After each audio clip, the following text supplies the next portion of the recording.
안녕하세요. 반갑습니다.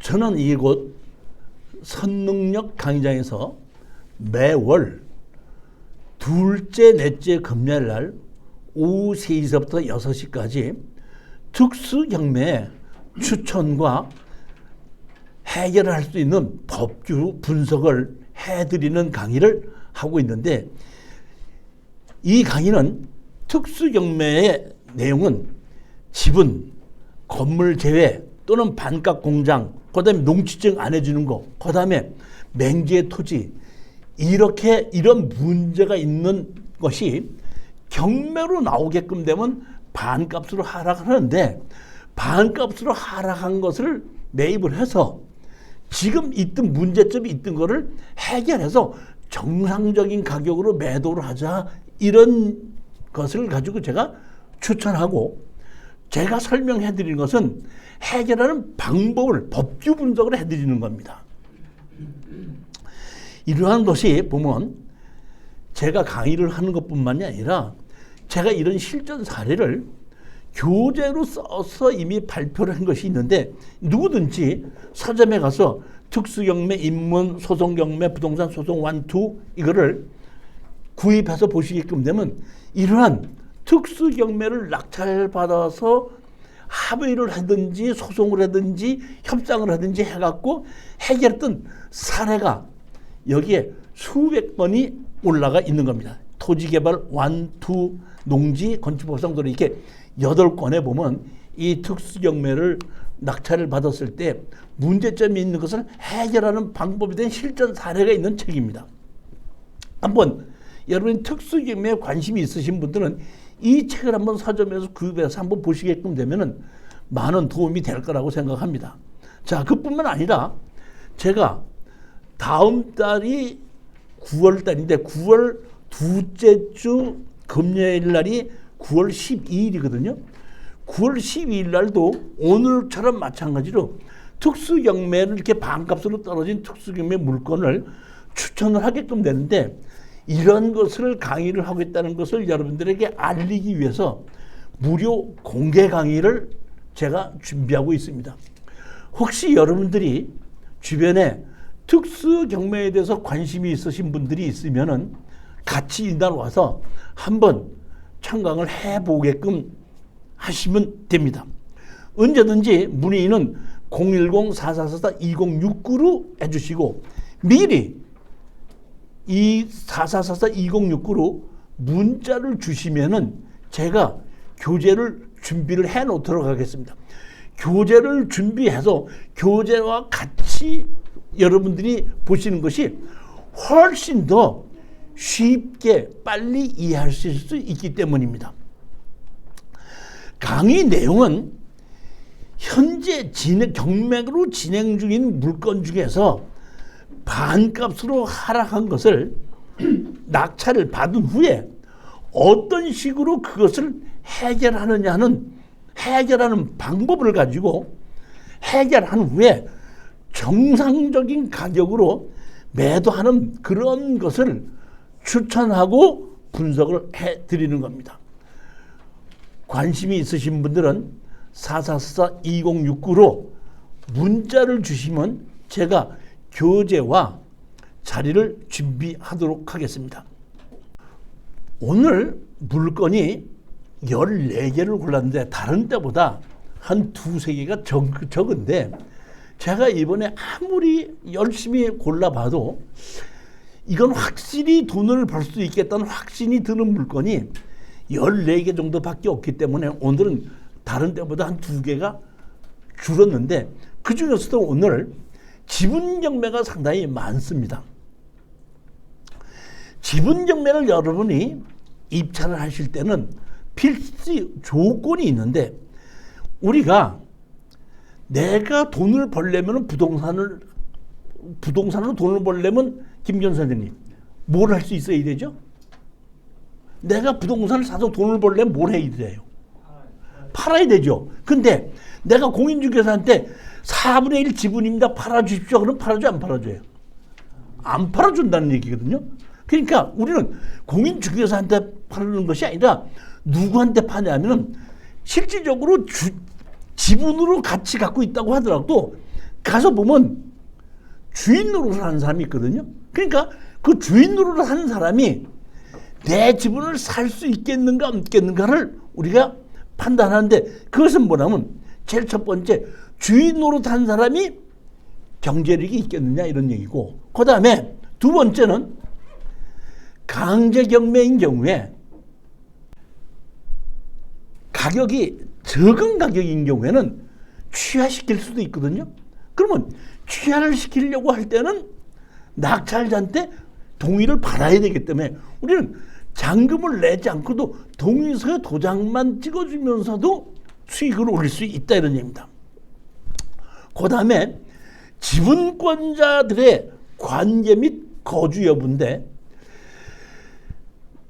같은 형제나 부모와 자식이나 같은 형제들끼리 지분을 갖고 있을 때는 서로 협상을 해서 해결이 잘 되는데, 결국에 보면 어떤 때 협상이 안 되냐면은 이복 형제들끼리 갖고 있으면 어차피 협상이 안 되기 때문에 그동안 협상이 안 돼서 처리를 못했기 때문에 결국에 와서 그럴 때는 지분권자들이 다 팔아서 나누자고 할 수밖에 없기 때문에 협상이 안 되거든요. 그러니까 그런 것도 우리가 준비를 하고 그럴 가능성이 있는가를 봐야 되고, 그 다음에 만약에 협상이 안 돼서 법에 의해서 공유물로 분할로 했을 때는 경매로 매각을 해야 되는데, 경매로 낙찰을 가격이 이거는 어느 정도쯤에 낙찰 가격이 되겠다 하는 걸 생각을 해보고 그 이하의 가격으로 하락을 했을 때 입찰에 들어가는 것이, 이게 지분경매의 5가지 원칙입니다. 그러니까 이 원칙을 알고 여러분들이 입찰에 들어가서 여기 안에 들어가서 해결이 이 지분권이지만 반드시 해결할 수 있다. 지분권에 해결할 수 있는 방법이 뭐죠? 공인중개사한테 파는 것이 아니라 제일 먼저 현재 지분권자한테 매도하는 겁니다. 현재 지분권자한테 매도할 수 없으면 결국 경매로 매도를 해야 된다는 얘기거든요. 그러니까 가장 중요한 것은 현재 지분권자가 내 지분을 살 수 있겠는가로 먼저 한번 생각해 보는 거고, 두 번째는 취하 가능성이 있는가를 보고, 세 번째는 이것저것 다 안 됐을 때 경매로 매도했을 때 그때도 내가 수익을 올릴 수 있을 만큼 하락이 됐느냐, 이 원칙을 알고 입찰에 들어가셔야 된다는 겁니다. 여기 보시면 민사집행법 보면 제2관 강제경매에서 경매 신청이 취하 이렇게 돼 있죠. 취하를 내려면 뭐냐면 낙찰자의 최고가 매수 신고인의 동의를 받아야 된다. 그러니까 임의경매는 동의를 받는 것이 없지만은 강제경매인 경우는 반드시 낙찰자한테 동의를 받아야 된다. 이런 것이 있고, 민법에 보게끔 되면은 지분으로 같이 갖고 있는데 다른 지분권자가 내 지분을 매입하지 않는다면은 할 수 없이 경매로 해서 다 팔아서 현금으로 나누자 해야 되는데, 민법 몇 번이 268조에 보면은 공유자는 공유물을 분할을 청구할 수 있다 이렇게 되어 있습니다. 그런데 가끔 가다가 저한테다가 이런 것을 경매를 올려놨을 때에, 유튜브에 올려놨을 때에 물어보시는 분이 있더라고. 지분권자가 조금이라도 가지고 있으면 공유물 분할을 받아줍니까 하는데, 조금이라도 갖고 있다면 분할을 받아준다니까 몇 프로 이상 가지고 있어야지 받아준다는 것은 없습니다. 그러니까 100분의 1이라도 지분을 갖고 있으면 그분이 협상이 안 돼서 다 팔아서 현금으로 나눠주십시오 하게끔 되면은 받아주는데, 여기서 가장 첫 번째 조건은 뭐냐면 현물로 분할하는 것이 원칙입니다.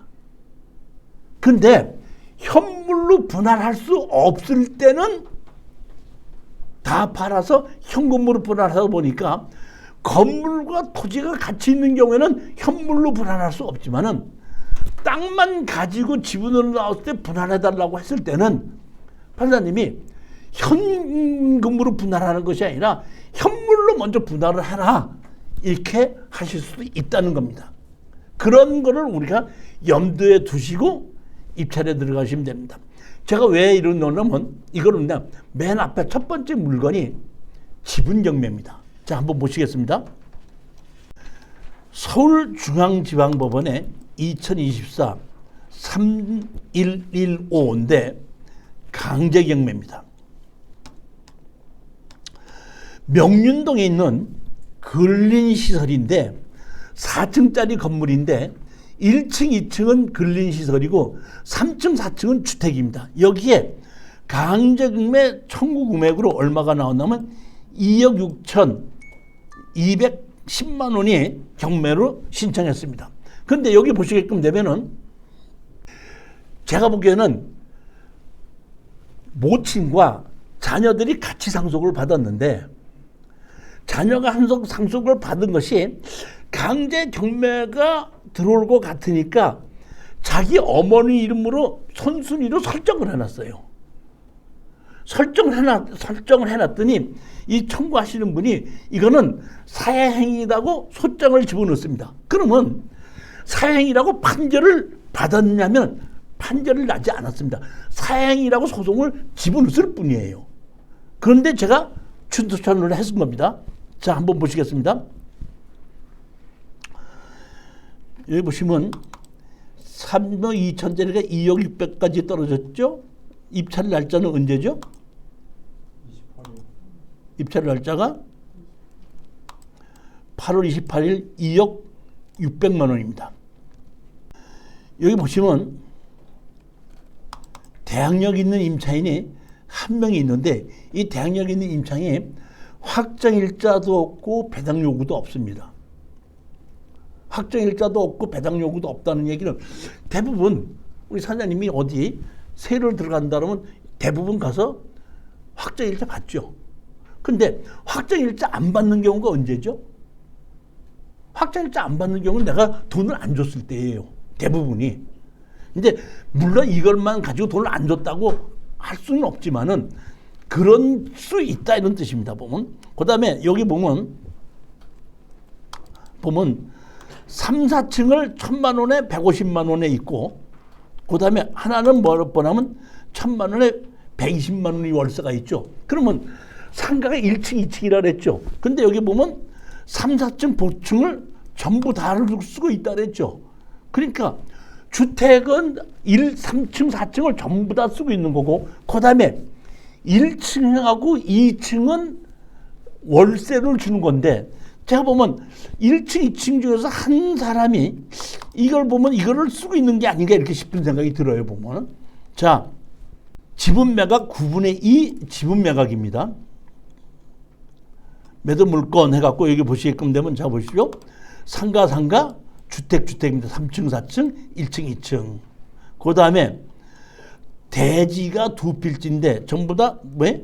지분으로 되어 있습니다. 물건은 그런 겁니다. 그 다음에 제시의 건물 매각 포함 이렇게 되어 있습니다. 여기 보시면 2필지가 이렇게 있는데 여기 2필지 중에서 여기는 도로로 되어 있고 여기 이만큼은 우리 땅을 현황 도로로 사용하고 있더라고. 낙찰 받을 땅에 이렇게 건물이 이렇게 필지 이렇게 하나가 있습니다. 용도 지역은 2종 일반 주거지역의 지목은 대지로 되어 있습니다. 이렇게 도로변에 이렇게 있는 겁니다. 1층 근린생활시설 뒤에 창고가 있는 거고 2층은 전부 다 상가로 쓰고 있습니다. 그 다음에 3층, 4층은 이렇게 주택으로 쓰고 있고 복층으로 되어 있습니다. 보면은 여기 보시면 1층에 SK 부동산이 있고 여기 있고 여기 보시게끔 되면 여기 보면 여기 뭐죠? 여기 3층이고 여기 4층이죠. 4층은 조금 들어가 있습니다. 이게 이제 옛날에 같으면 이게 사선 제한이든지 아마 그런 것 때문에 조금 높이를 제한했었기 때문에 그걸 들어가서 이렇게 진 걸로 그렇게 봅니다. 건폐율이나 용적률이 부족하지는 않았을 거라고 봅니다. 전면으로 보면 이렇게 1층, 2층은 상가고 3층, 4층은 주택으로 되어 있는 겁니다. 권리 분석을 한번 보시겠습니다. 상속을 받았죠. 상속을 받았는데 허누구가 9분의 3이고 장 누구라는 얘기는 이거는 뭐냐면 자식들이 세이서 모친과 자식들이 상속을 받은 겁니다. 근데 누구 지분이죠? 여기 보면 장 누구 지분이죠. 근데 여기 보시면 근저당 설정을 해놨죠. 설정해놓은 사람이 누구죠? 허누구죠. 그런데 여기 보면 누구죠? 허누구죠. 그러면 여기서 보면 9분의 3이고 9분의 2라고 할 때는 제가 보기엔 같이 상속을 받았으니까 모친이라고 봐야 되겠죠. 그러니까 모친 이름으로 근저당 설정을 해놨더니 그 뭐야? 사회행위로 해갖고 이거를 경매로 집어넣는 겁니다. 근데 사행위 해가지고 근저당 설정이 지금 판결이 나서 없어지진 않았습니다. 없어지지 않은 상태에서 이 사람 지금 그 허 누구누구의 이 것을 9분의 1을 경매로 집어넣습니다.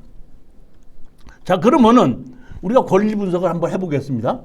여기 지금 설정이 없죠.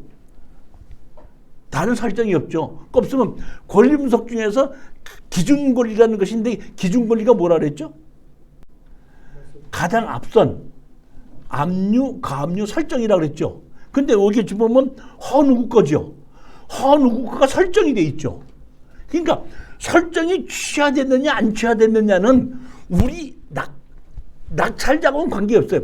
낙찰 받은 가격을 설정권자가 가져가느냐 사회행위 한 사람이 가져가느냐 두 사람의 다툼이지 낙찰자는 우리는 낙찰 금액만 내면 된다는 뜻입니다. 이해가셨습니까? 그러니까 우리하고는 아무 관계가 없다는 얘기예요. 만약의 경우에 이것이 사회행위가 이루어지지 않는다 그러면 설정권자가 배당을 가져가는 거고 사회행위가 인정이 된다 그러면 경매를 집어넣은 사람이 가져간다는 얘기예요. 기준 권리가 설정이다 보니까. 이해가셨죠? 그러니까 우리 낙찰자하고는 아무 관계가 없다는 얘기인데 자, 여기서 생각해 볼 것이 있습니다. 여기서 이 채무자가 엄마 이름으로 근저당 설정을 해놨죠. 왜 해놨을 것 같아요? 김기현 선생님, 설정을 왜 해놨죠? 아니, 자기 그 재산을 지키기 위해서 설정을 하는 거 아니에요. 그러면 이 사람이 설정을 하는 걸 지키기 위해서는 둘 중에 하나죠. 뭐냐면 빚을 갚든지 취하를 시키든지 내 지분을 사든지 해야 되겠죠. 그러니까 여기서는 그 여기가 있는 이 해화동에 있는 상가 건물을 상속을 받아서 모친하고 자녀들이 같이 소유하고 있는데 이 부동산을 그대로 유지하고 싶다는 의지가 있다는 뜻이죠. 그러니까 그대로 유지하려면 뭘 해야 되죠? 취하시키든지 내 지분을 사야 되는 겁니다. 그러면 자 보십시오. 지금 이 가격이 최저가가 얼마까지 떨어졌죠? 하락이? 얼마? 하락이 얼마예요? 최저가가 2억 6백이죠. 2억 6백이죠. 근데 아까 청구 금액이 얼마였었죠? 2억 6천. 그렇죠. 예? 2억 6천이죠. 그러면 내가 만약에 이거를 2억 2천에다 낙찰을 받는다 그러면은 내 지분을 다시 사야 돼요? 취하를 시켜야 돼요? 자, 그러면 4번은 내가 2억 2천 주고 샀다 그러면 이 사람이 내 지분을 산다 그러면 내가 감정가에 팔아요? 내가 상가격에 팔아요? 감정가에. 그럼 감정가격 지분 얼마죠? 3억 2천이죠. 그럼 깎아준다 해도 내가 3억 주고 팔아야 되죠. 그렇지 않습니까? 보면. 그러니까 제가 보기에는 이거는 취하시킬 확률과 내 지분을 살 확률이 50% 50%예요. 제가 보기엔 그렇습니다. 문제는 뭐냐면 취하시켜서 돈이 생기든지 내 지분을 사서 시키든지 하는 건데 만약에 이 사람이 내 지분을 안 살 수도 있지. 내가 3억을 달라 했더니 안 산다고 그럴 수도 있겠죠. 그렇지 않습니까? 그럼 아까 제가 지분 경매에서 어떻게 해결한다 그랬죠? 다 팔아서 매각하자 그랬죠. 해화동에 뭐가 있죠? 대표적으로? 뭐가 있어요? 성당. 아니 저는 잘 알아요. 왜냐하면 제가 보성중학교 나왔기 때문에 이 해화동에서 있었는데 그 당시에 제가 있을 때도 뭐는 성균관대학교가 있고 성균관대학교 올라가는 입구에 상가예요.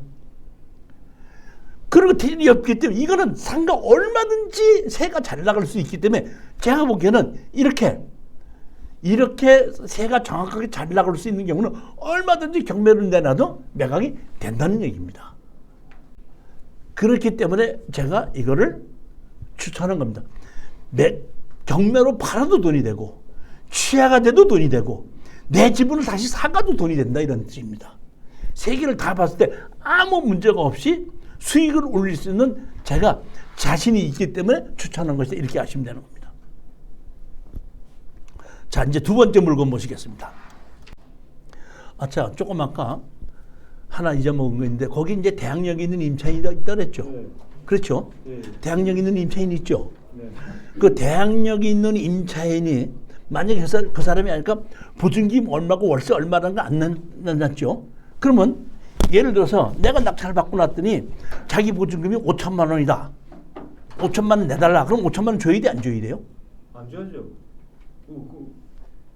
아니, 한번 우리는 수익을 올려야 되는 사람이니까 네. 내가 이제 9분의 1을 낙찰을 받았어.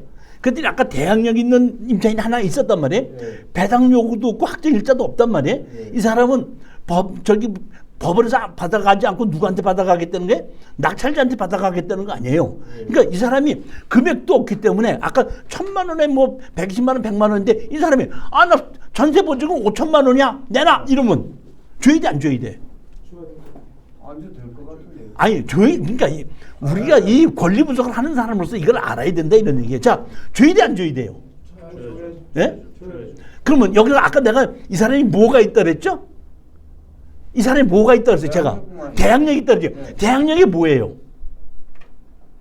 대항력이 뭐예요? 돈을 받을 수 있는 권리죠. 그러면 나는 돈을 받을 때까지 이 사람을 계속해서 점유할 수 있는 권한이 있는 겁니다.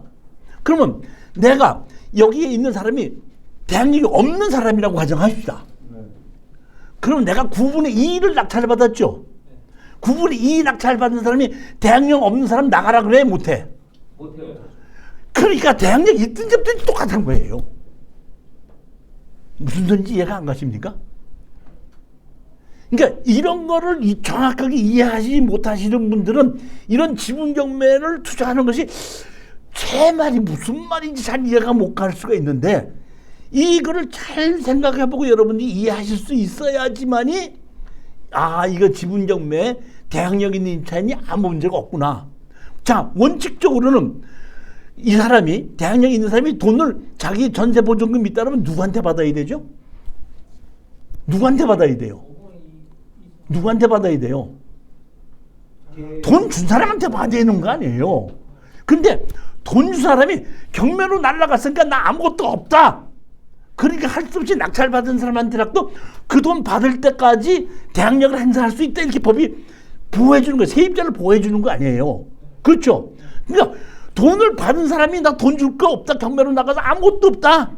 안 주는 게 아니라 내 줄 게 없다. 이런 얘기 아니에요. 근데 우리는 9분의 2를 지금 낙찰을 받았죠.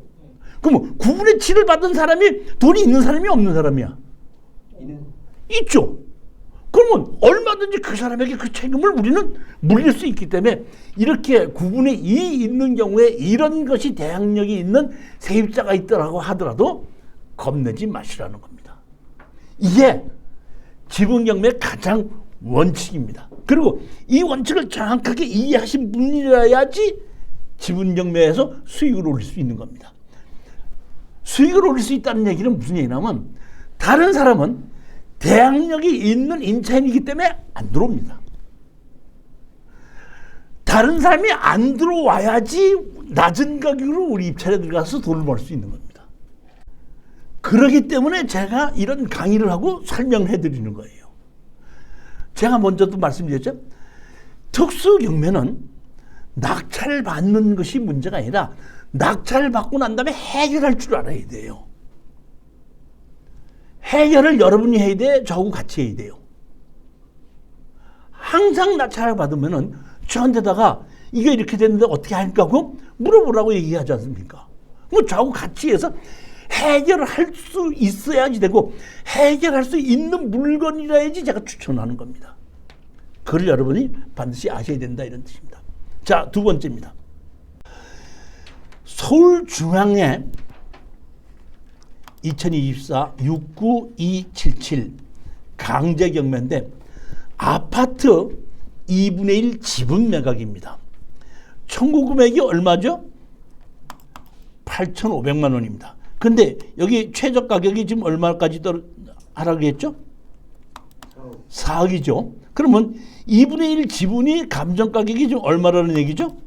5억 8천이라는 얘기는 11억이라는 얘기죠.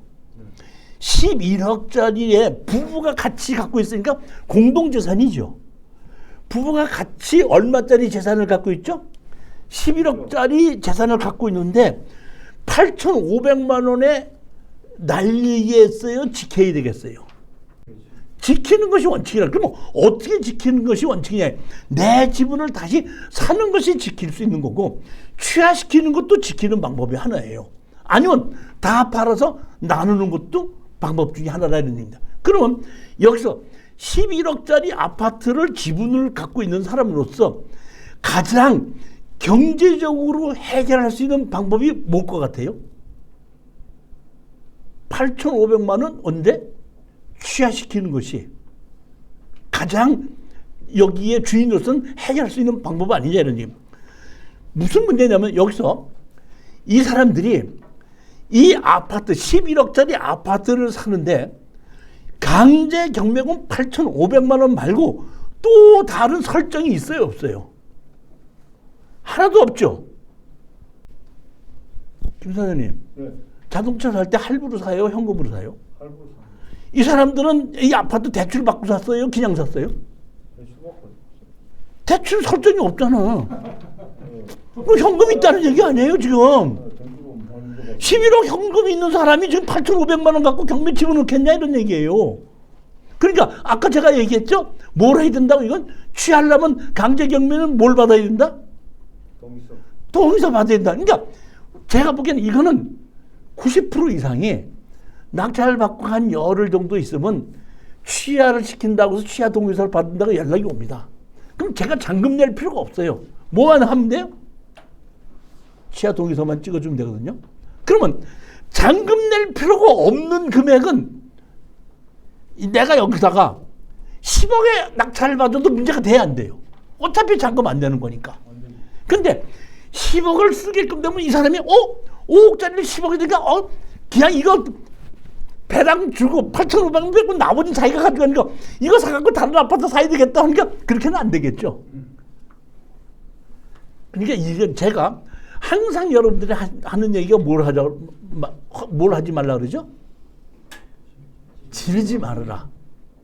그렇지만 이런 정도는 조금 높게 낙찰을 받아도 잔금을 낼 이유가 없는 경우에는 생각을 조금 바꾸셔도 된다 이런 뜻입니다.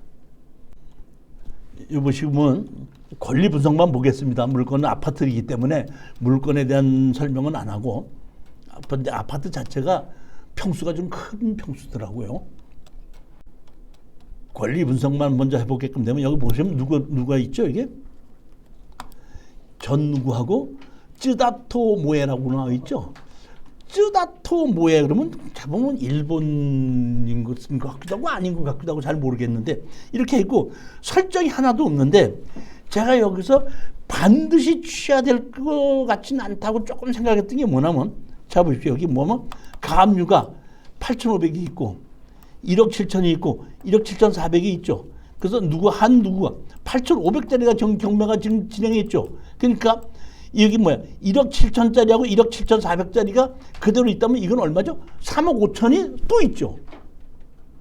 그렇지 않습니까? 그러니까 이 사람의 입장에서 보면 여기 보면 여기 전 누구라는 사람의 입장에서 보면은 어차피 강제 경매로 또 나오니까 취하시켜봐야 또 경매로 또 진행되니까 취하를 시키지 말고 그냥 우리 지분을 다시 사든지 아니면 공정우선 매수 신청하든지 그럴 수는 있습니다. 세 번째 물건입니다. 이번에는 서울 서부지원의 2024의 64139. 이거는 임의 경매입니다. 임의 경매에서는 낙찰을 받고 나서 취하시켜도 취하 동의서 없이 우리가 잔금 넣기 전에 취하시키면 그냥 이 원금만 돌려받는 것이지 취하 동의서가 없습니다. 자, 그런데 여기 보면 2분의 1 지분이 경매로 나왔는데 이 아파트가 19세대밖에 없는 나홀로 아파트예요. 그러다 보니까 보면 2억 7천짜리가 얼마까지 떨어졌죠? 1억 7천3백까지 하락을 했습니다. 날짜는 언제죠? 보면 9월 2일입니다. 2분의 1 지분입니다.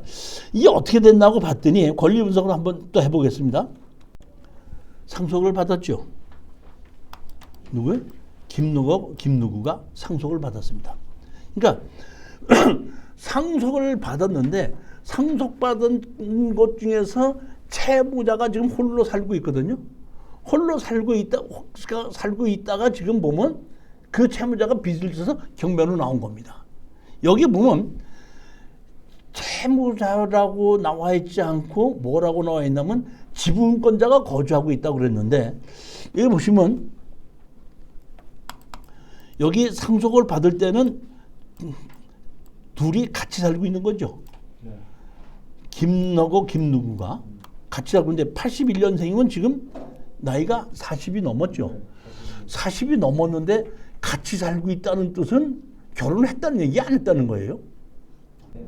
제가 보기에는 그렇게 해서 이렇게 살고 있는데 여기에 보면 채무자가 있다는데 제가 보기에는 이거는 뭐냐면 자 보십시오. 근저당 설정됐죠. 자기만. 그러니까 1순위다 못하고 2순위다가 지금 자기 지분만 설정을 한 거 아니에요. 2분의 1 지분만. 그러니까 같이 살고 있다고 하더라도 두 사람이 같이 돈이 없어서 같이 이거를 우리가 대출을 받자는 것이 아니라 혼자서 자기가 가서 대출을 받은 겁니다. 따라서 이거는 이거를 변제할 능력이 없다는 뜻입니다. 그러니까 뭘로 했는데 전부 다 경매로 나가는 겁니다. 경매로 다 나갔기 때문에 이거는 낙찰을 받게끔 되면은 협상을 할 때 나머지 지분권자와 같이 가서 공인중개사한테다가 매도하고 팔고 나옵시다. 이렇게 해서 협상을 해야 되기 때문에 절대 질러서는 안 되는 겁니다. 이거는 최저가로 낙찰을 받아야 되는 겁니다. 아까 거하고는 다르다는 뜻입니다. 이거는. 그리고 취하될 일도 없고 이거는 그냥 매도를 해야 된다는 뜻입니다. 그리고 상대편 지분권자도 제가 보기에는 다시 내 지분을 살 확률도 아주 낮아요. 따라서 이것을 입찰에 들어가겠다고 할 때는 이 근처에 가셔서 여기에 이 아파트 가격이 얼마 되는가를 정확하게 알아보셔야 되는 겁니다. 근처에는 다세대만 있는 나홀로 아파트이기 때문에 일반 아파트 가격보다 상당히 가격이 낮을 거라고 보고 감정 가격도 낮게 됐는지 일반 아파트 가격으로 됐는지도 여러분이 확인하셔야 된다는 겁니다. 여러분이 아셔야 될 것은 주택이나 땅의 경우에는 감정 가격은 참고로 해야지 그거를 믿어서는 안 된다는 겁니다. 아파트 같은 경우에는 거의 시가가 정확하게 맞는데 그렇지 않고 일반적인 경우에는 그 감정가를 믿어서는 안 된다 이런 얘기인데 19세대밖에 안 되기 때문에 이거는 매매도 그다지 잘 활발하게 이루어지지도 않았기 때문에 감정 가격이 어떻게 됐을지를 제가 확인을 해봐야지 알 수 있을 것을 만약에 좀 낮다 그러면 한 번 더 하락하고 난 다음에 51%까지 하락이 돼야지 아파트 입찰에 들어가는 겁니다. 반드시 명심하시기 바랍니다. 이거는. 이제 제가 지방에 건물이 있는 또는 건물 토지를 추천을 하게끔 되는데 여기서 취득세 증가 제외 기준 1억에서 2억 원 이렇게 돼 있는데 여기서 취득세를 문재인 정부에서 집이 하나 있는 사람이 또 살 때는 4%, 2개 살 때는 8%, 3개 살 때는 12%에서 취득세를 높였다는 얘기지 양도소득세를 깎아준다는 얘기는 아닙니다. 그러니까 내가 서울에 아파트를 하나 갖고 있는데 지방에 집을 샀을 때는 집이 서울에 하나가 있고 지방에 있는 것을 샀을 때는 한 채가 있었기 때문에 1억 미만인 경우에는 한 채로 치지 않았었습니다. 근데 지금은 2억 미만인 경우에는 취득세가 그냥 1.1% 내면 된다는 얘기야. 토지, 건물 같이. 원래는 1.1%거든요. 그것이 취득세를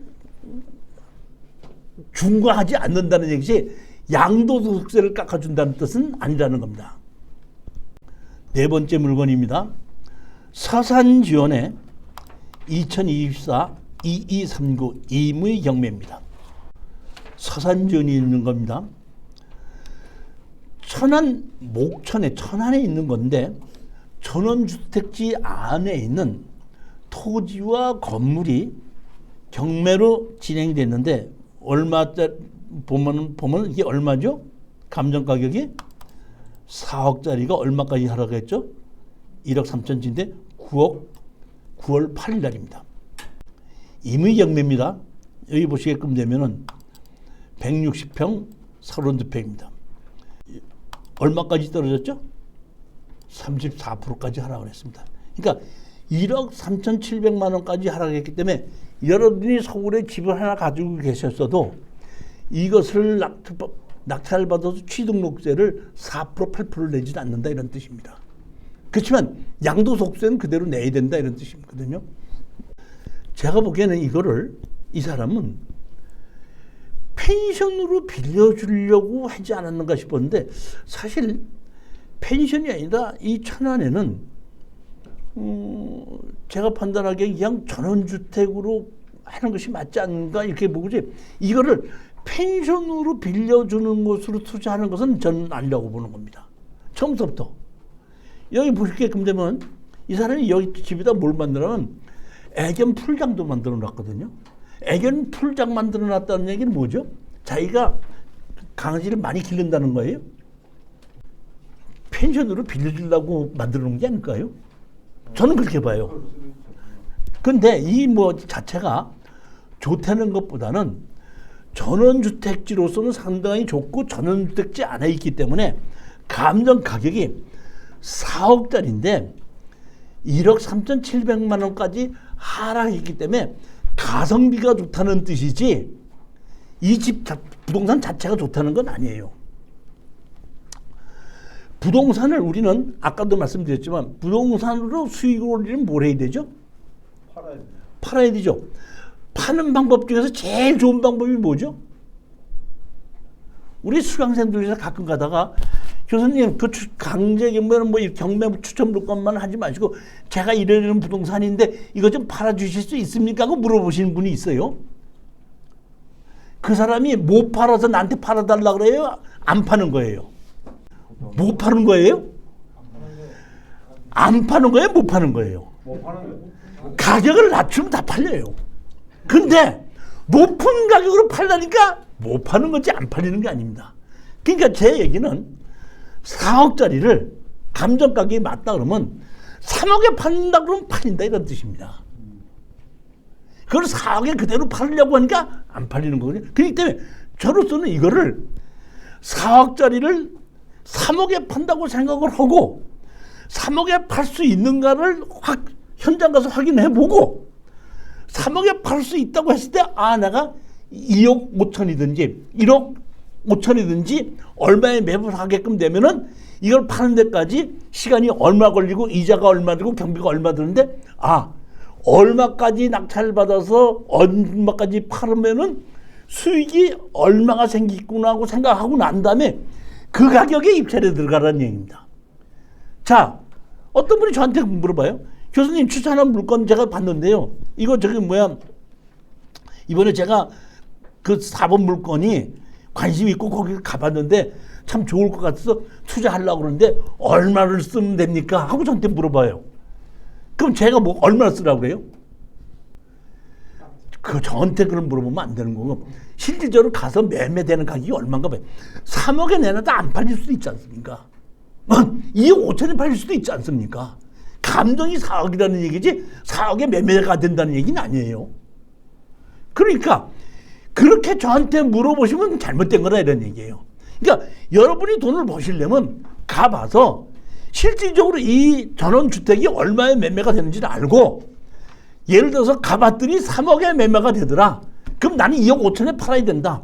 그럼 2억 5천에 팔아야 될 때는 내가 얼마 이하로 많은 낙찰을 받아야 된다는 가격을 본인이 가서 정해놓고 입찰에 들어가고 그 가격에 낙찰 못 받아도 후회하지 말아야 된다는 거예요. 왜? 그 이상 가격으로 낙찰을 받아봐야 돈이 수익이 생기는 게 없으니까. 그렇게 생각을 하고 여러분들이 현장 답사를 가고 조사를 해야 되는데 저한테다가 얼마를 써야지 돼요? 하시는 분은 아직 경매로 돈을 벌 수 있는 준비가 안 되신 분이에요. 제가 보기에는 전원주택인데 상당히 좋은데 제가 이걸 왜 유심히 봤냐면은 나이 먹으면 전원주택에 살아야 돼요? 아니면 시내에서 살아야 돼요? 편의시설이 가까운 것이 좋죠. 근데 제가 이렇게 봤을 때 이것도 좀 전원 생활을 하겠다 하시는 분들에게는 아주 좋겠더라고요. 집 자체가 위치나 이런 것이 집 상태가 상당히 새로운 집도 새로 잘 지었고 동네도 깨끗하고 여러모로 상당히 좋다고 생각하길래 우리 같은 사람들 말고 이제 막 은퇴하신 분들 50대 중반 이러신 분들은 이거를 매입하셔서 사셔도 되지 않는가 싶은 생각이 듭니다. 용도 지역은 보존관리 지역이지만은 전원주택 단지이기 때문에 보존관리나 계획관리나 큰 문제는 없습니다. 이렇게 보면 집 자체가 이렇게 전원주택 단지로 이렇게 같이 여러 채가 같이 있지 않습니까? 제가 보면 거의 비슷한 주택이 같이 지어져 있기 때문에 제가 보면 이게 얼마에 거래가 되고 있다는 것 정도쯤은 감정 가격이 정확하게 나올 것 같아요. 집이 이렇게 새롭게 깨끗하게 잘 지어진 집이죠. 보면. 그래서 이건 좀 좋다 이런 생각이 들었습니다. 집도 내부도 깨끗하게 잘 만들어진 겁니다. 관리도 잘 됐다 그렇게 보고. 여기 보면 뭐까지 갖다 놨어요? 침대 갖다 놨죠. 그 침대가 내게 돼요, 안 돼요? 내게 안 되죠. 이거는 뭐냐면 펜션으로 빌려주고 있었다 이런 뜻입니다. 이렇게 전원주택 단지로 돼 있기 때문에 제가 보기엔 펜션으로 빌려주지 않더라도 쉽게 얘기해서 최저 가격으로 사서 파시려고 생각하지 마시고 그냥 내가 이사를 가요. 가서 한 8일 때까지 사는 거예요, 여기서. 김 사장님 마음이 없으시죠? 네, 마음 없습니다. 가지고 가서 조금 이제 아쉬웠던 게 뭐냐면은 여기 보면 천안이 그 세종시까지 고속도로가 생기는데 그쪽하고는 조금 좀 멀더라고요. 여기는 침대는 이제 가져가라 그래야죠. 가져가라고 그래야죠. 그러면 이제 그 사람이 주인이 와서 그냥 조금이라도 돈 주시면은 그냥 제가 할게요. 그런데 여기 이게 또 하나의 문제가 뭐냐면 여기 보면 그 건물이 있는 땅은 하나인데 도로로 지분들이 여러 개거든요. 그러니까 전부 다 13개로 돼 있는데 그중에서 1번하고 2번, 13번하고는 두 개는 지목이 도로로 돼 있지 않고 농지로 돼 있어요. 지분이.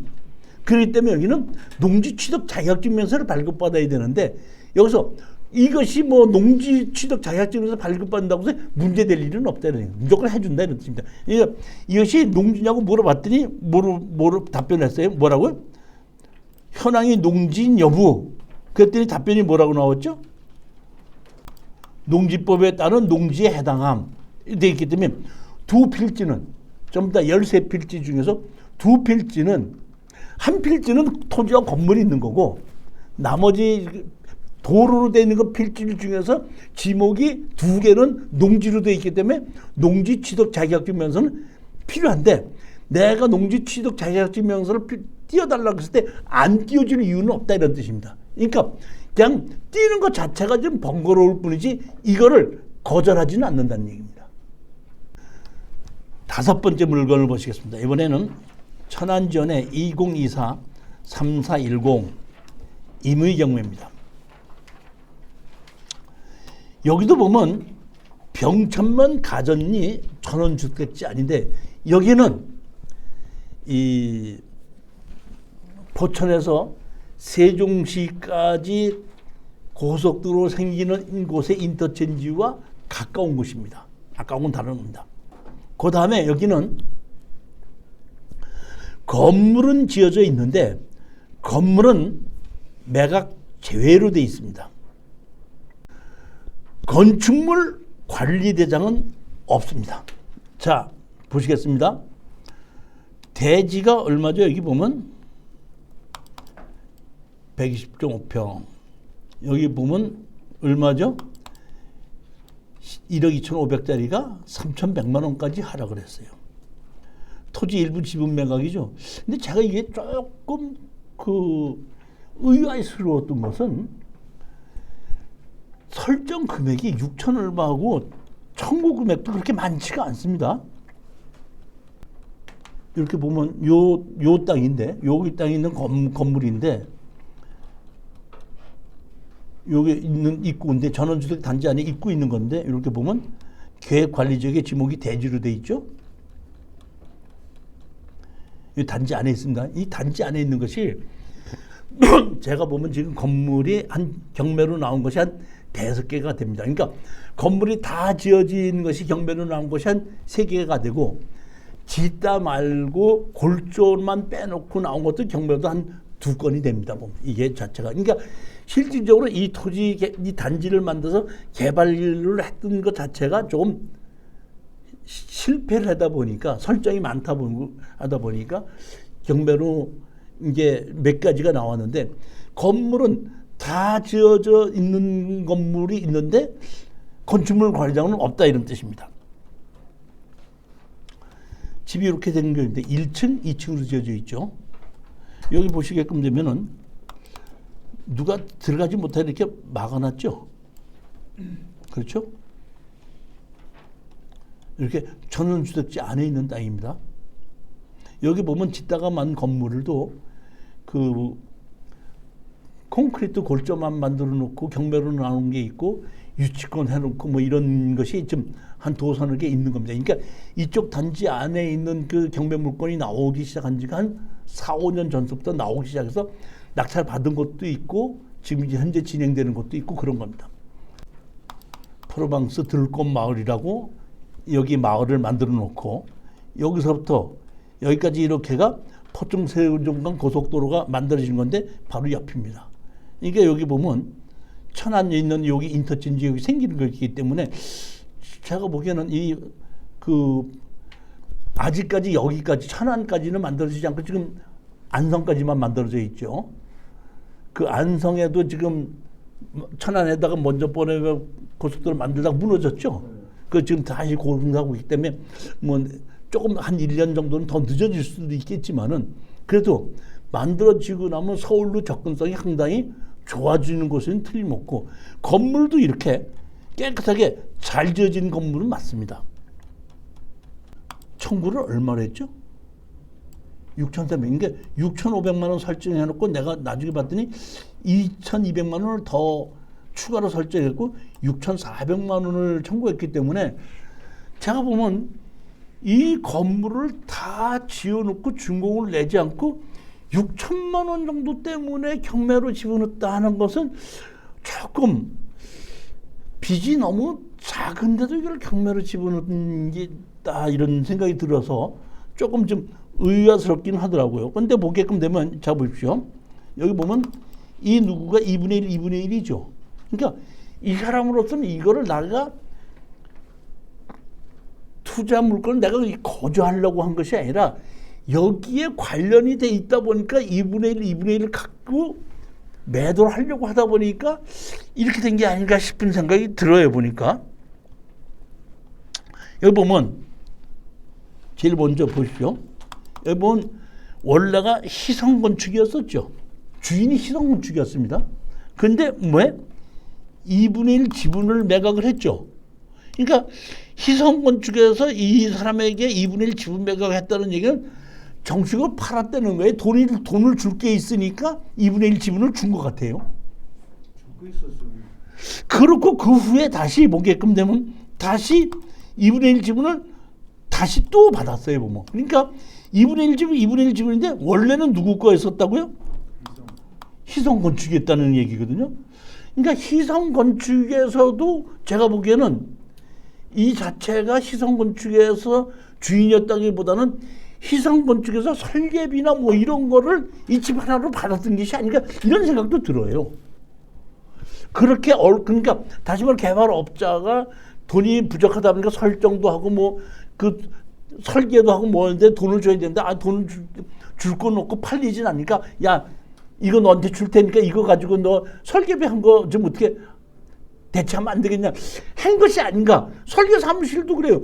싫어 현금 줘 해봐야 현금 나올 게 없으니까 그래 그럼 그거라도 받자 이런 게 아닌가 싶은 생각이 들고 그거를 이 사람이 희성건축이 누구라도 팔고 하다가 준공을 나지 않고 경매로 나왔다는 얘기는 팔긴 팔았는데 이 사람하고 이 희성건축하고 산 사람하고의 관계가 별로 매끄럽지 않았다 이런 뜻인 것 같아요. 보면 빚이 6천 얼마밖에 안 되는데도 경매로 나오고 건축 준공도 안 나고 건물은 매각 제외로 나온 것이지 않는가 이렇게 보는 겁니다. 따라서 이거는 법정시장권은 땅 주인과 건물 주인이 같은 법정시장권이 인정이 되기 때문에 법정시장권이 인정이 되는지 안 되는지는 애초에 누구 이름으로 건축허가를 받는지 모르기 때문에 그거는 법정시장권이 인정된다 안 된다는 권리 분석에서는 지금 말할 수 없고 법정시장권이 없으면 뭐 할 수가 있죠? 철거할 수가 있죠. 그러면 이 건물을 낙찰을 받고 이 건물을 철거해야 돼요. 이 건물 철거해야 돼요. 그러면 우리는 뭐래 법정시장권이 있는 것만 생각하고 우리는 지료를 달라고 할 수 있는 겁니다. 그렇죠? 지료를 달라고 하면 자기가 현재 거주를 하고 있으면은 지료를 주면서 내가 여기를 살아야 되겠다는데 자기가 거주하고 있지도 않으면서 돈 6천만 원 안 줘가고 경매로 집어넣으면서 자기가 지료를 주면서 버틸 사람이 있어요, 없어요? 없다고 보는 거거든요. 그러면 이 사람은 지료도 안 내고 던져버린 겁니다. 이 사람 주인은 던진 거죠. 그러면 우리는 지료를 주지 않으면 지료를 가지고 뭘 할 수 있냐면 여기에 건축물 관장이 없죠.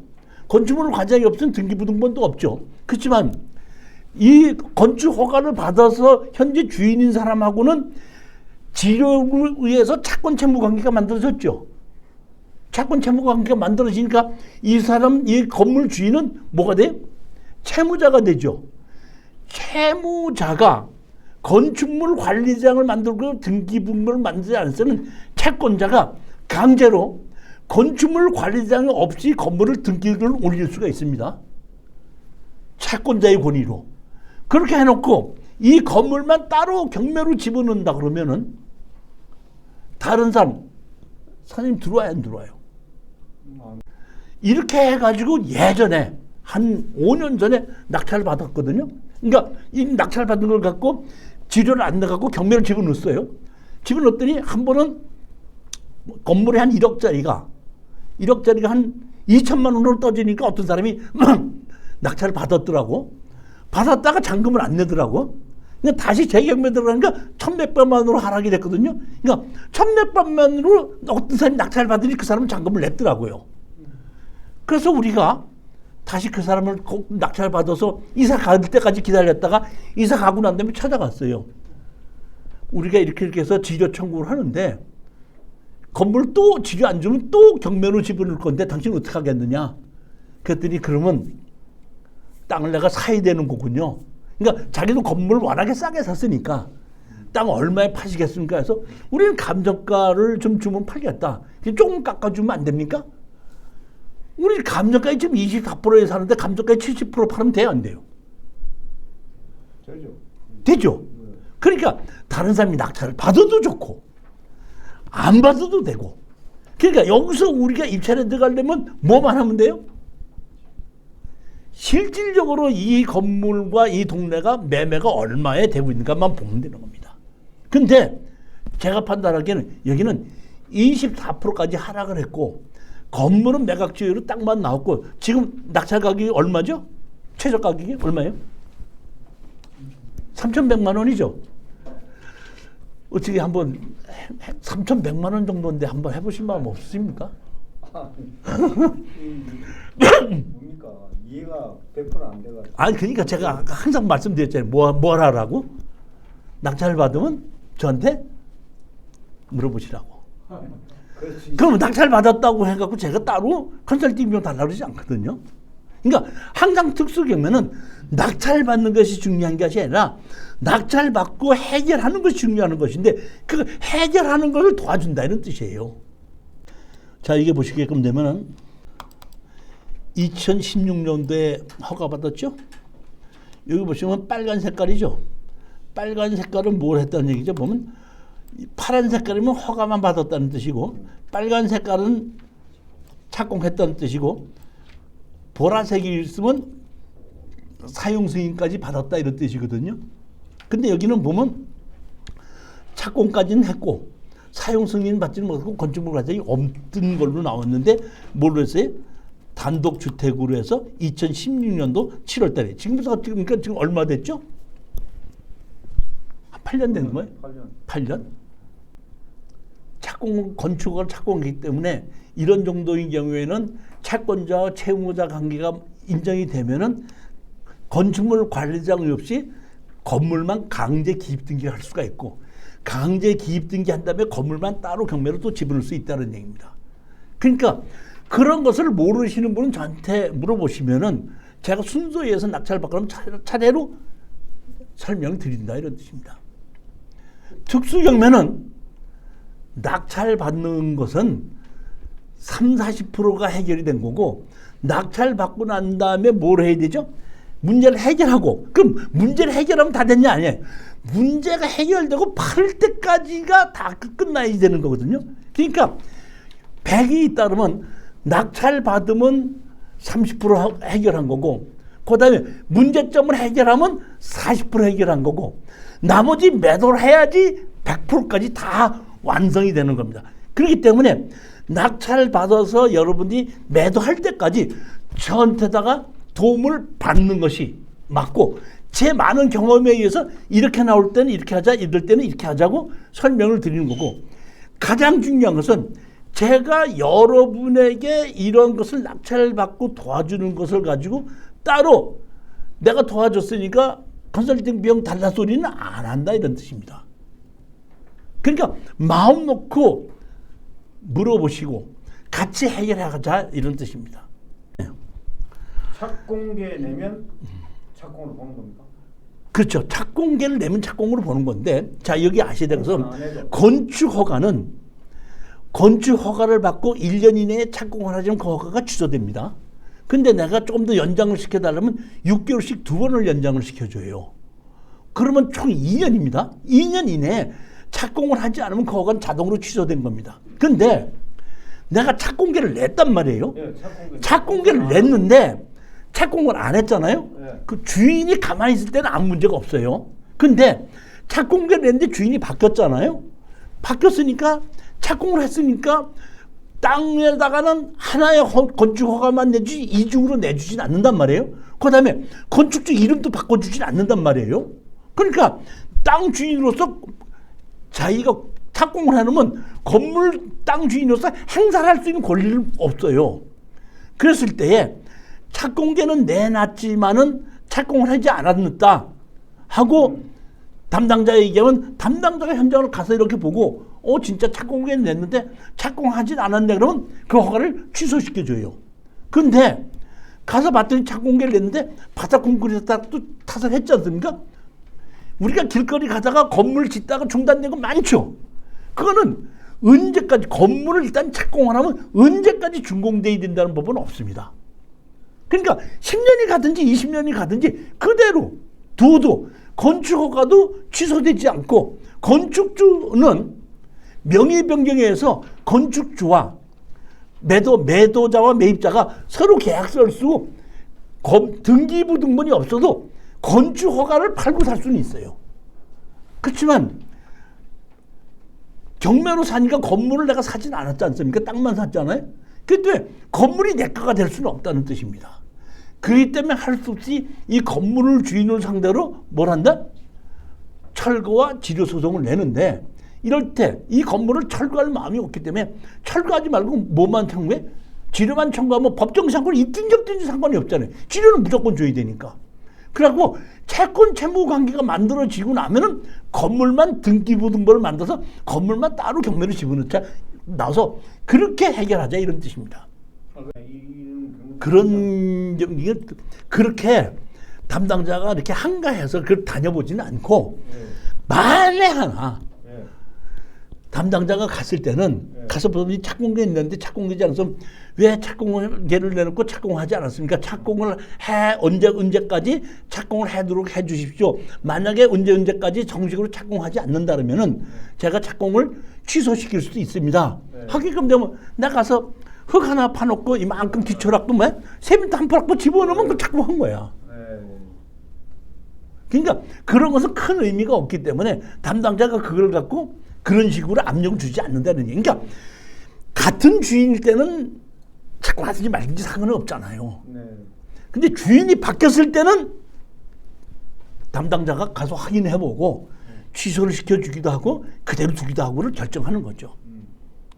같은 주인일 때는 문제가 없대요. 그러니까 건축허가도 어떤 땅에 건축허가를 하나만 내주는데 이미 건물이 있지 않습니까? 그러면 건물이 있는데 내가 철거하고 새로 지으려고 그러는데 내가 철거하기 전까지 내가 살아야 될 거 아니에요. 그러니까 건물 주인과 땅 주인이 다른 때는 철거하고 50주에이지 건축허가를 내주는데 건물 주인과 땅 주인이 같을 때는 아직 철거하지 않아도 자기 이름과 같을 때는 철거하지 않아도 건축허가를 또 내주는 겁니다. 그러니까 그런 경우에는 건물 주인과 땅 주인이 같은가 다른가를 담당자가 보고 다를 때는 엄정하게 하지만은 건물 주인과 땅 주인이 같다고 할 때는 엄정하게 하지 않는다 이런 얘기. 착공계가 됐든지 신축 허가를 받든지 둘 다 마찬가지입니다. 이걸 띄는 방법이요? 띄는 걸 보면 이게 이제 보면 우리 아까 정말 그 건축 그걸 보시면 되는데 자 한번 보겠습니다. 보면. 이 공중행정 시스템 세움터라고 있죠. 세움터라는 것이 있죠. 이 세움터로 들어가셔서 세움터에 의해서 보면 이렇게 띄고 그러니까 다시 정보 조회하는 경우가 있거든요. 그 정보 조회하는 곳으로 들어가시면 되는 겁니다. 보면 이런 것을 보시려면 제가 토지 개발 정규 과정이 있는데 그 정규 과정에 보면 유튜브로 들어가서 보시면 이렇게 나와요. 보면 6번째 물건입니다. 수원지방법원의 2024 61928 임의경매인데 공장이 경매로가 나오는데 공장이 2개인데 이 물건 번호는 1번, 2번으로 나왔다는 얘기는 주인이 같다는 얘기고 설정이 같이 돼 있다 이런 얘기입니다. 그렇기 때문에 물건 번호 1번, 2번으로 나온 것을 제가 보니까 1번도 괜찮고 2번도 괜찮아요. 그러니까 1번으로 봤을 때는 보게끔 되면 13억짜리가 6억 7,900까지 떨어졌고 2번의 경우에는 11억짜리가 5억 4천까지 떨어졌는데 자 공장이 나왔으니까 제가 한번 말씀드리겠습니다. 공장을 투자할 때는 뭘 생각하고 투자하라고 그랬죠? 제가? 땅만 보고 투자하라 이런 얘기예요. 그러면 땅을 우리가 개발한다고 그러죠. 내가 30만 원짜리 땅을 사서 개발해서 팔으면은 60만 원이 될 수 있거든요. 그러면 내가 30만 원짜리 땅을 사서 개발해서 60만 원을 판다고 하면은 개발한다고 얘기를 하는 건데 개발을 해야 되는 건데 땅을 개발한다는 게 뭐라는 거죠? 땅을 개발하는 게 뭐 하는 거예요? 그 땅에 기반시설을 만든다는 겁니다. 기반시설을 만든다는 얘기는 도로, 배수로, 수도, 전기 이런 기반시설을 만든다는 얘기거든요. 근데 내가 일반 임야나 농지를 사갖고 도로, 배수로, 전기, 가스 뭐 이런 기반시설을 만드는 돈이 들어가기 때문에 30만 원을 주고 사서 기반시설을 만드는데 15만 원이나 20만 원 들어가다 보니까 원가가 얼마가 되지? 30만 원 주고 샀어도 50만 원이 되는데 얼마를 파는 거죠? 60만 원에 파는 거죠. 그러니까 실질적인 마진은 2, 3년이 걸리면서 왜? 사서 허가받아야지 공사해야죠. 다시 팔아야 되죠. 그러면 시간이 3, 4년이 걸리면서 10%가 10만 원이 남는 거예요. 그렇기 때문에 땅을 개발해서 파는 사람들의 50%가 실패를 해요. 왜? 기반시설을 만들어야 되는 비용, 그 다음에 허가를 받는 비용, 그 다음에 매도할 때까지, 그 다음에 내 돈이 전부 다 없기 때문에 뭘 해야 되죠? 대출을 받아야 되죠. 그러니까 내가 어떤 땅을 사서 기반시설을 만들어서 매도할 때까지 기본이 5년이 걸리는 겁니다. 5년이 걸리는데 대부분 땅을 개발하는 사람은 30만 원 주고 사서 60만 원에 팔 수 있다니까 투자를 해요. 그러니까 5년이 걸리고 기반시설이 얼마가 들어간다는 판단을 잘 못했기 때문에 그래요. 특히나 제일 제가 땅을 투자 개발하는 사람이 제일 어리석은 사람이 뭐라 그랬죠? 전원주택. 왜? 전원주택은 사도 되고 안 사도 되고 100평, 200평으로 어디가 있는데 쪼개야 되니까 다시 말하면 공장으로 팔으면 한 사람한테 팔아야 될 거를 전원주택으로 팔면 10사람한테 팔아야 돼요. 그리고 다 기반시설이 있어야 되는 겁니다. 그 기반시설, 그 땅 필지를 20개, 20개 필지를 다 만들어야 되는 겁니다. 그렇기 때문에 땅을 투자하시는 분들이 전원주택으로 투자하시는 분들은 90% 실패를 하는 겁니다. 제일 땅을 투자해서 성공하시는 분들은 공장, 창고, 분지입니다. 그런 걸 좀 개발해서 파는 것은 그나마 그래도 수익이 남는데 제일 좋은 것이 땅을 투자하는 거 제일 좋은 게 다른 사람이 허가 받아놓고 기반시설까지 다 만들다가 이자를 못 내가지고 팔지 못해가지고 경매가 나와가지고 반값으로 떨어진 거 낙찰받아서 마무리만 하는 것이 제일 좋고 더 좋은 거는 이렇게 공장으로 기반시설이 다 만들어져 있는 것이 반가격으로 떨어졌는데 반가격으로 떨어졌다는 얘기는 땅을 투자하는 걸로 보고 건물을 투자하지 않는 걸로 보는 겁니다. 자, 보시겠어요? 여기 지금 감정 가격이 얼마, 13억짜리 얼마까지 하락했죠? 6억 7,900까지 하락했죠. 근데 토지의 감정가가 지금 얼마죠? 10억이죠. 10억인데 지금 얼마까지 하락을 했죠?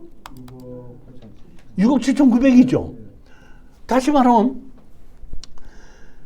30만 원짜리를 사서 60만 원에 주게 파는 것을 내가 기반시설 만들어서 파는 걸라면 허가받고 팔 때까지 5년이 걸리는 것이 좋아요. 이거 땅가격이 감정가격이 10억짜리를 얼마? 7억 주고 사서 땅 가격에 팔고 건물은 그냥 준다고 그러는 거야. 그 다음에 팔릴 때까지 월세도 받을 수 있어요. 토지 투자 중에서 가장 좋은 것이 공장이라는 겁니다. 어떤 공장? 땅 가격이 하락하는 공장. 왜 좋냐? 기반시설이 만들어져 있기 때문에 나는 또다시 집어넣을 돈이 없다. 그 다음에 매도할 때까지 이자를 줘야 되는데 매도할 때까지 월세를 받을 수 있다. 일반 주택이나 상가와 달리 공장은 법인으로 받을 수도 있고 대출도 잘 나온다. 법인도 가능합니까? 공장은 다 법인이지 개인으로 하는 게 어디 있습니까?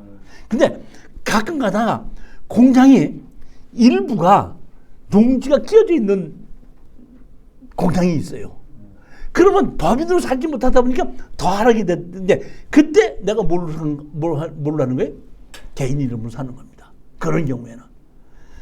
따라서 제가 보기에는 이것이 이런 그 공장의 권리 분석만 잘하고 아무 문제가 없다고 했을 때는 큰 문제가 없이 투자하는 것이 공장 부지가 아닌가 이렇게 보면 공장으로 지금 쓰고 있는 것이 아닌가 이렇게 생각하고 제가 반가격으로 하락했다는 얘기는 최저가가 땅의 감정가격 이하로 하락했을 때 여기서 가장 중요한 게 뭐죠?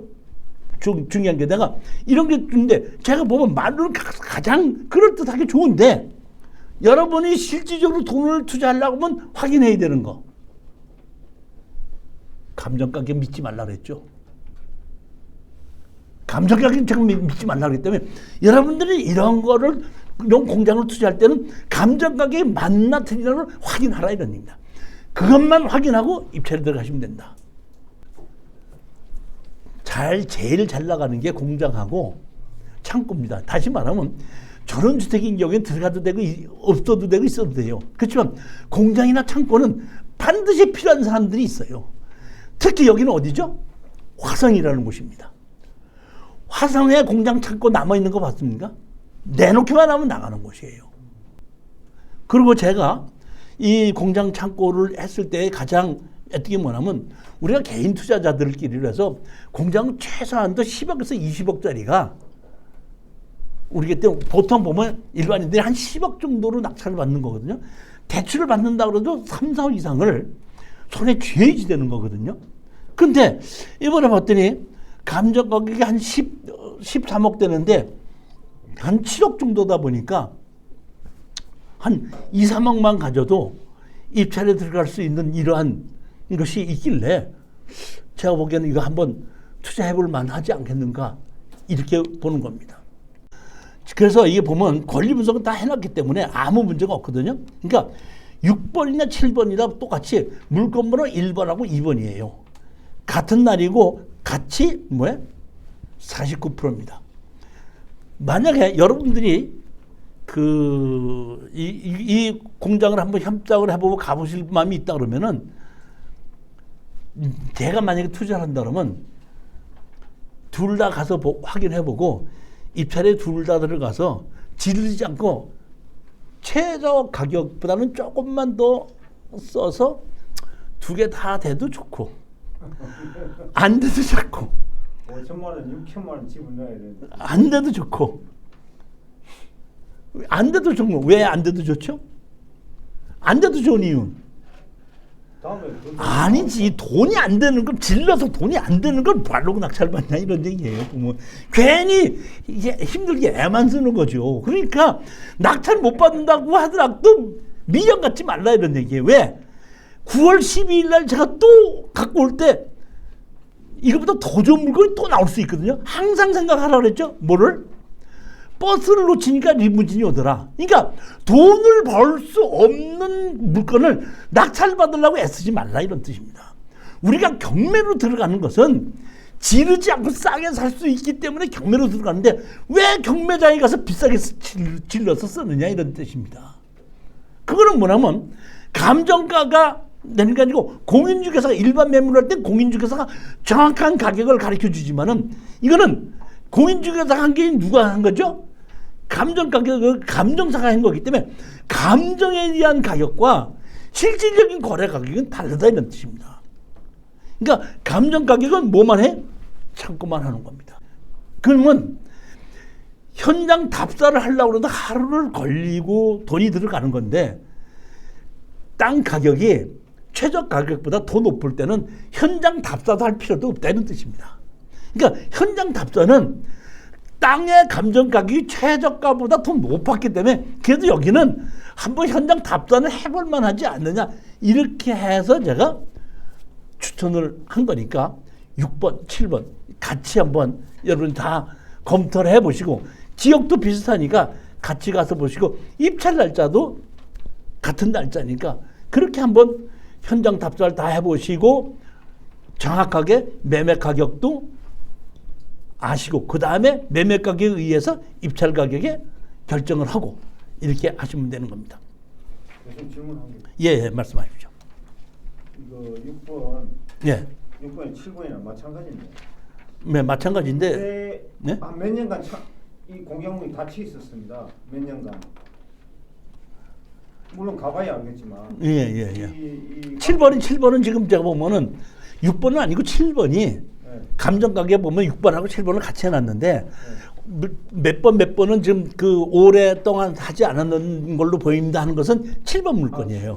7번 물건이에요 보면은. 그래서 7번 물건인데 7번 물건은 뭐냐면 공장이 높고 앞에 천막으로 창고를 크게 지어놓은 거고 둘을 다 그 호이스트 다시 말하면 오버헤드 크레인은 두 개 다 있거든요. 다시 말하면 우리가 보통 보면은 그 창고나 이런 거를 공장이나 빌려줄 때에 그 오버헤드 크레인이 있는 거와 없는 거의 임대 가격이 한 5천원에서 10,000원 정도 차이가 나요. 그리고 이렇게 실내에 크레인 있는 경우에는 훨씬 더 그 임대가 잘 나갑니다. 이건 현지 공인중개사. 그렇죠. 현 공인중개사하고 얘기하면 금방 나와요. 그리고 여기 가서 보면 이런 공장만 전문으로 취급하는 공인중개사들이 있어요. 보면 특히 화성에는 가서 보면 그냥 어디요? 그러면 공인중개사들이 그거요? 호이스트 있으면요 건물을 평당 따져서요 25,000원 3만원 받고요. 그렇지 않고 없을 때는 25,000원 받아요.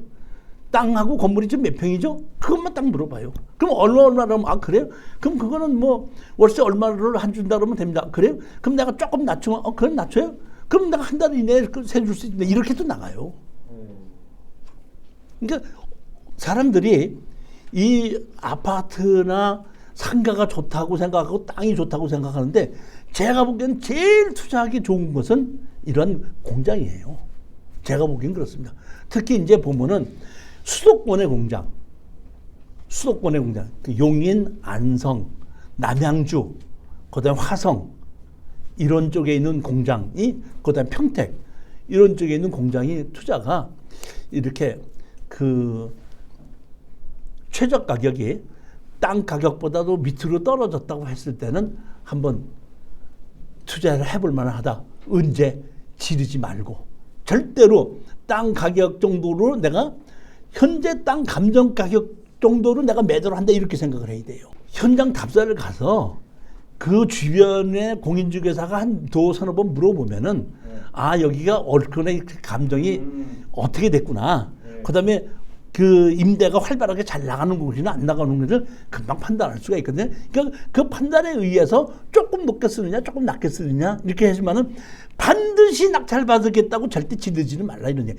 지르지 말라는 얘기는 먼저 가격을 넘어가지 말라 이런 뜻입니다. 그러니까 여러분들은 뭐 먹게끔 되면 제가 지금 권하는 것은 뭐냐면 내가 매도할 수 있는 금액은 땅의 감정가 정도로 매도를 한다. 그리고 건물은 내가 그냥 서비스로 준다.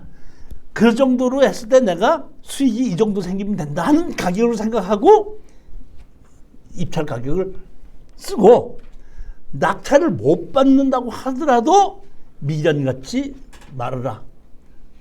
다음에는 더 좋은 물건이 기다리고 있다. 이런 마음으로 항상 입찰에 들어가야 된다. 이런 뜻입니다. 자, 10분만 쉬었다 하도록 하겠습니다.